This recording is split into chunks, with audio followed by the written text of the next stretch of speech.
Obviously, we played, poorly, probably an understatement in the first half. Turnovers early, not only live ball turnovers end up in baskets, and they're also really deflating. So, I thought that made it really hard on ourselves out of the gate. And then, they're big and long, and they were getting in the paint too. I don't know how many points in the paint they had. It was a lot. So I thought, as the game went on, we started to figure out a few things. I don't know what the second half score was. That's not a moral victory in any way, but I was, I was glad that we began to play the way that we can play.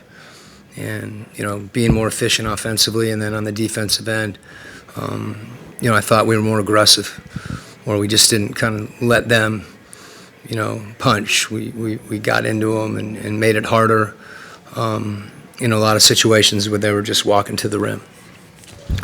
When there were so many turnovers like that in the first half and they were kind of getting points, in transition off of that, just was it something specifically that they were doing defensively, or was it kind of just maybe some mental lapses? Well, I think defensively, they're really long. They're big. So, passes that, may, on a different night be completed, they're going to tip those balls. And that means, just really fundamental stuff. You've got to ball fake, you've got to create space, you've got to meet passes, all those things. And we kind of figured that out, I think after a while, but we have to be stronger with the ball, and we weren't early. We were loose with the ball, and they punished us for it. Those things too are like they impacted our psyche as well. Like we just were deflated, and then it showed up on the defensive end as well. When a team does have 82 points in the paint like that, like what sort of adjustments can you make defensively when they are long like that? Well, the first thing is, if they're getting to the rim in transition, and obviously you can't defend against a live ball turnover. It's, virtually impossible.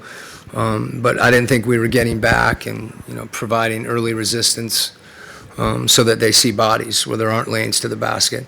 And then we did a better job, with unders. But you can't just unders you have to be strong and get into your man, and then if you go under, it has to be at the point of the screen where it's, because you're going under, it doesn't mean that you're not aggressive. And, they'll counter that, they'll play pick and roll, and then you got to get up into your man. It's just a sequence of, defensive fundamentals that's required in order to have success. But it starts with just aggression, and us being more aggressive defensively.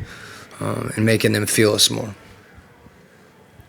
Did you see an issue with ball movement tonight? I know you guys you didn't hit double-digit assists until about halfway through the third quarter. You won't have. I've been through this 100 times because you're not going to have a high assist game when they literally aren't leaving anybody.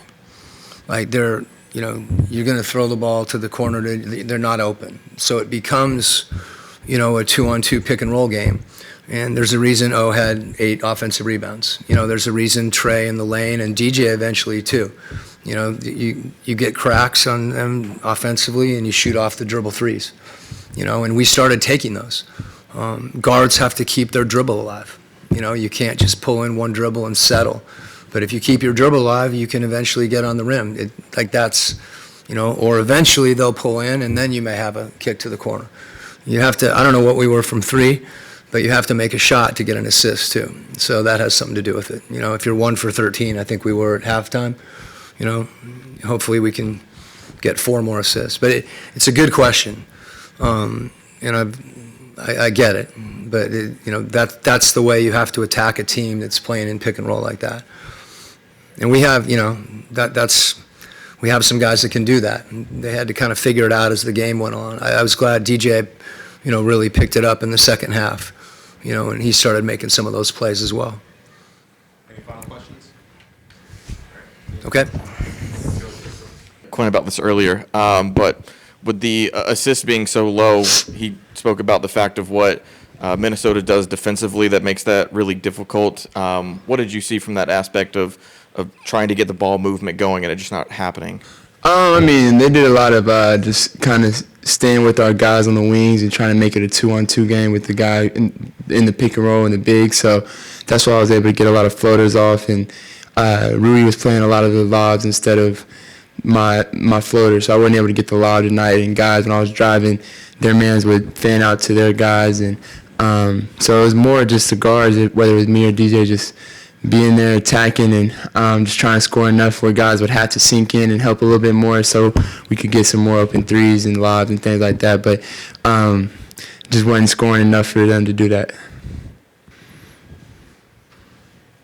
Any additional questions? Quin talked about the turnovers kind of feeding into the defensive issues. What do you see when that happens? And obviously trying to get back on defense and avoid those live ball situations. Yeah, I mean, anytime a live ball turnover is it's tough for our team, and I got to be better, obviously. I mean, I have the ball in my hands a lot, so I know I'm going to get turnovers and things like that, trying to get my teammates involved and things like that. But I got to be better as far as the live ball turnovers. And to start the game out, I was on some bullshit and fucking turned the ball over. My fault. And it started the game out wrong, and I think that just set the tone for that, and I got to be better to start the game and not have that to be the first play of the game. Thank you, Trae. Appreciate it.